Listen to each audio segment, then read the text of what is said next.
Hi everyone, this is Connie from Connie's Nails and Creative Creations. Today I'm taking part in the Try It Tuesday. Then Sammie, Unicorn Dust Design, puts on once a month, and this month her co-host is Rebecca Virginia DIY. So, welcome to my channel. If you're new, I'm so glad you're here. Don't forget to hit subscribe. If you've been a member or a subscriber of mine for a long time, hey, I'm so glad you're back. Okay, let's get right to it. All right, I took the large paint sticks from Home Depot, or actually no, these were from Walmart, and I cut right when it started to dip in, and I cut the ends off, and I'm just using my sanding block, and I am sanding this nice and smooth. So what I'm going to do is I'm going to make a palette. Now, this is the Try It Tuesday, and this is a project that the crafting cousins did last week, I think it was, but I love it. Absolutely love this. They have one of my most favorite songs on it, and I just fell in love with it. So now that I have these all sanded, I'm going to use some wood glue and some hot glue, and the wood glue is for long term and the hot glue is for the short term. So I'm just going to, and I'm sorry I'm out of focus or out of screen a little bit. I am trying to figure out how to stop doing this. So I don't put them on top of each other. I put the wood glue around the edges, and then I put hot glue down the center. And what that does is give me the long term plus the short term hold. So I don't have to put any glue in between these because it will cause a gap, and I don't want a gap.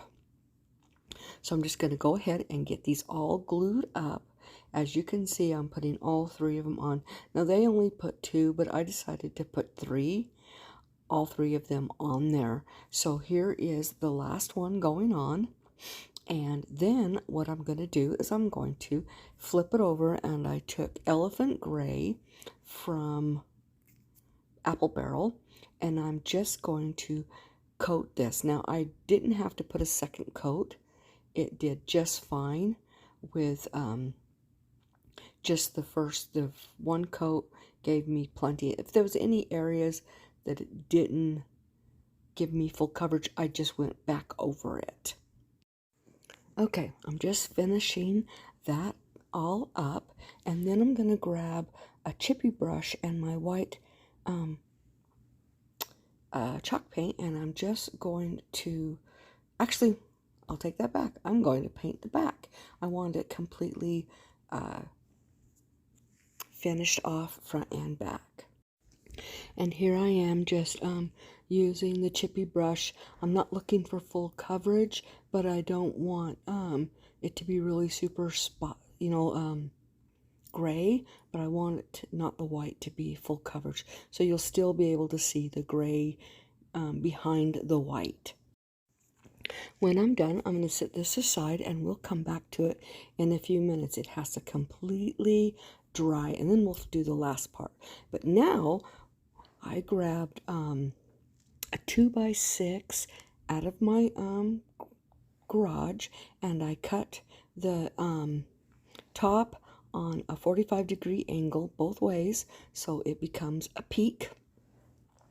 And I am just using my sanding block again, and I'm just softening all of the edges so there's no splinters or anything like that, or roughness on it. And I'm using my little ladybug vacuum. You can find that on my Amazon store. My link tree is going to be in the description box, and it takes you right to all of my links so that you can link to it. Okay, I'm painting it white with my chalk paint again. I missed part of my footage, but that's, I do end up doing 2 coats to get that completely covered. And then what I'm going to do is I'm going to take two craft sticks, and I am measuring it by using the house, and I am just going to mark these, and then I'm just going to use my scissors and cut them on the diagonal so that it will come together at a peak at a 45-degree angle, pretty much is what it ends up being, because the house was cut at a 45-degree angle.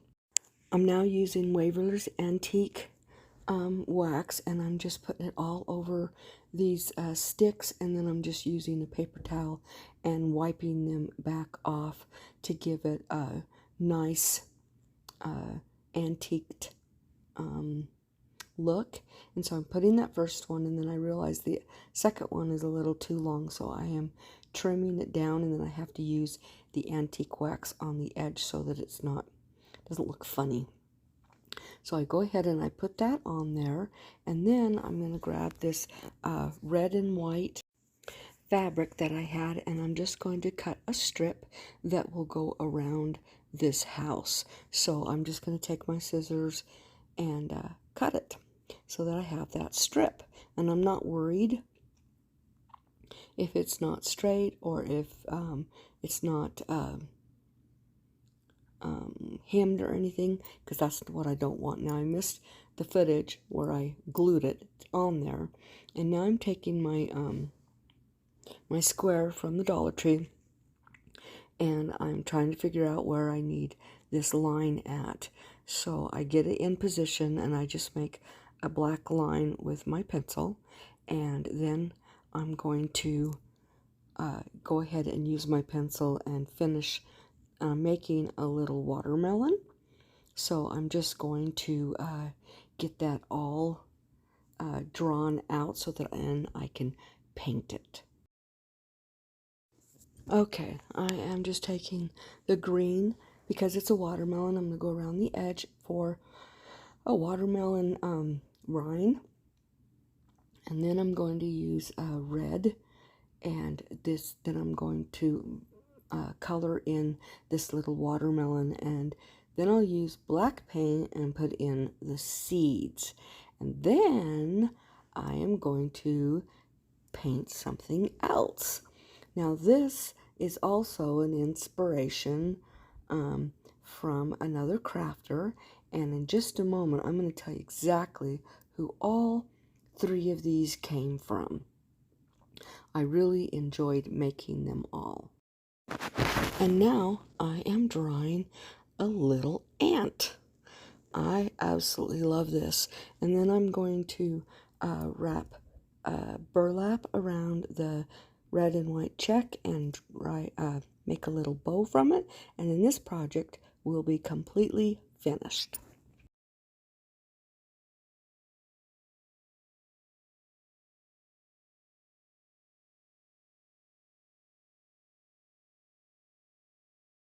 Okay, this is my inspiration. This was from Meagan at the Crafty Quinn, and I really fell in love with it when I saw it. And then this one is mine. So I hope you guys like this, and let's get to the next one. Okay, we're going back to the first one, and I had used my Cricut, and I had cut out a song title, and now I'm just going to put it on this plaque. Now I am still fairly new with the Cricut, and I struggle, so I'm just going to hurry through this, and then you guys will see what it ends up looking like at the end.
And as you can see, the song title is Then Sings My Soul, and it has a little bird up on top of the sings, just like birds sing.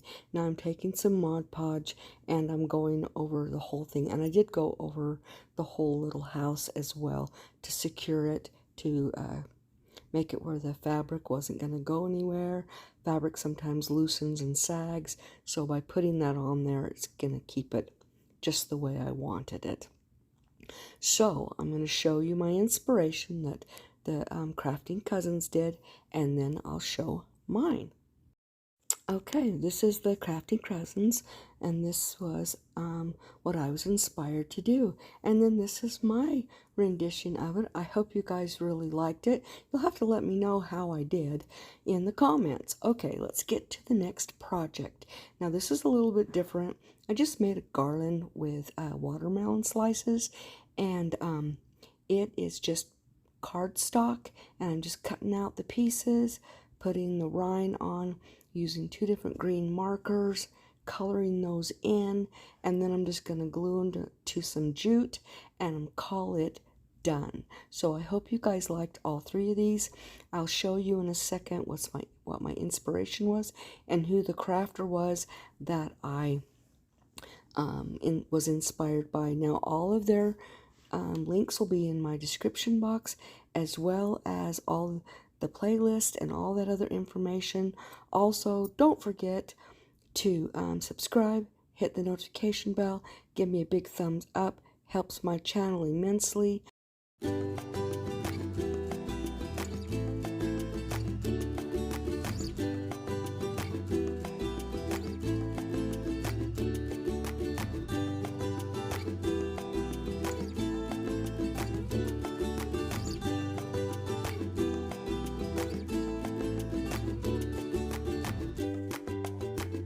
And here's my inspiration. It's Shannon's Crafty DIYs that I was inspired by. Here's my rendition of it.